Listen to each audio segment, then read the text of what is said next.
slab of ribs. Damn near wanna make her have my kids. Take her home, have her meet my mom and dad. Then introduce her to all my friends.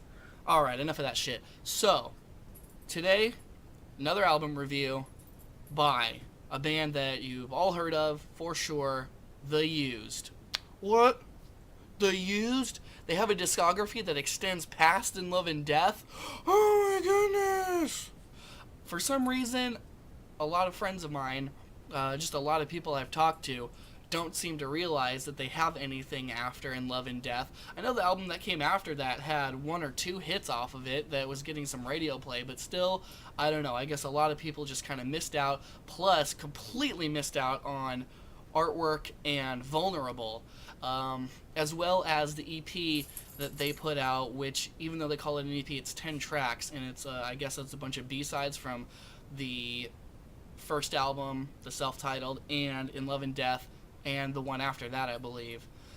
Which, if you're a fan of The Used's older stuff, I definitely suggest that you get a hold of this. It's called Shallow Believer. It's pretty damn cool. But yes, The Used has not one, not two, not three, but now 4 albums that are after In Love and Death. And I'm sure there's plenty out there watching this going, yeah, no shit, I know, it's the fucking Used. Who hasn't heard of The Used? Who doesn't keep up with what they're doing? Well, apparently a lot of people. I mentioned it on Facebook, and got a lot of responses with people going, holy shit, how long has it been since The Used has released something? Not that long. Not that fucking long. Alright, Wikipedia that shit, check it out. However, if you are a fan of The Used older stuff, I really do not think that you are going to find a lot to like on this newest album by them called Imaginary Enemy. Unless you're also a fan of the more recent stuff that Linkin Park has done, or if you're a fan of the latest record by Monty R.I. Called Break Through the Silence, which, even though it's their latest record, it's only from 2009. I think they must have broken up or something.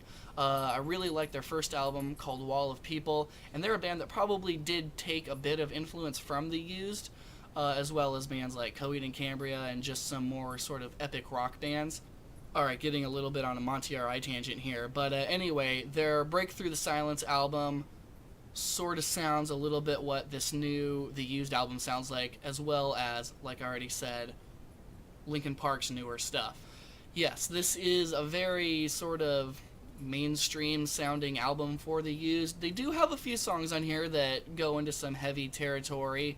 Heavy, I guess, for, you know, an alternative band that occasionally delves into some post-hardcore related material. The 4th track on the album, called A Song to Stifle Imperial Progression, the verses on it has got a sort of muffled, kind of in the background, screamy, shouty sort of vocal style to it that reminds me a lot of Tip Your Bartender by Glassjaw.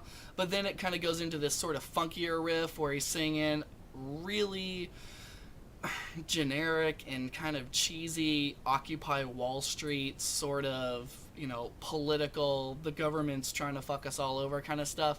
I can appreciate a band that has a political voice, but this is just seeming very much like it's written by someone who's a freshman in junior college who tells everyone that they're going for a political science major. Other than this song and the sort of screamy kind of breakdown bridge parts of the first 2 tracks, this album is very toothless. While The Used very rarely go into some straight up headbangers in their entire discography, they still know how to deliver a song with a lot of passion and aggression while still maintaining a pretty catchy and melodic appeal. This is a band that I can say has never really lacked in the realm of passion and emotion and sincerity. I always feel like Bert is really right on and honest with most of the stuff that he's singing. I don't think you can really deliver the type of performances that he delivers on all of his albums without really believing in what he's writing.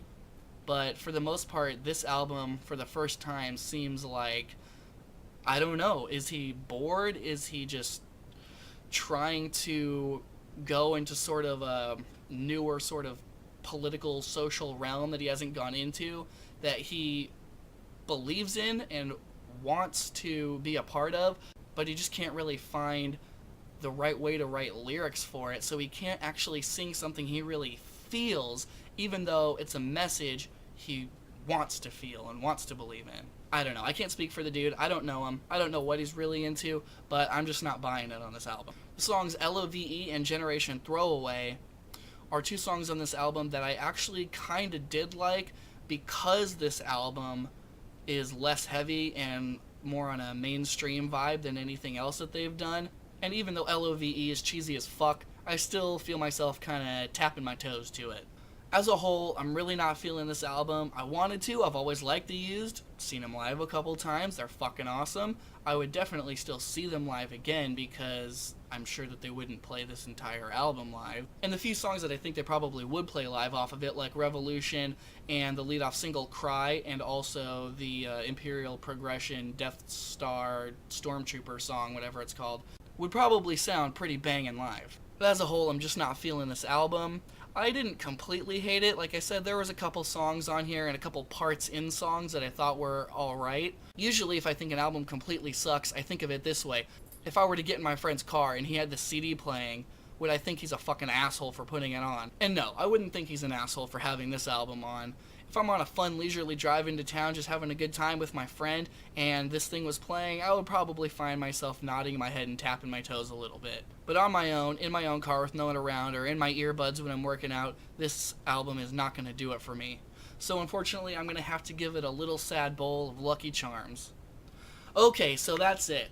I am fully prepared to receive an onslaught of hatred for this review. Bring it on. Alright, I already understand what I've done here. But I think the reason you might be so angry is because you know I'm right. And you just don't want to admit that. You're not angry with me, you're angry with yourself. And you're angry with The Used. Alright, maybe on the next album they'll do a lot better. Let's all keep our fingers crossed. I still like the band in general. If you haven't subscribed yet, please subscribe. I promise that there are many more awesome reviews on the way. Give me a like, and see you next week. Good day.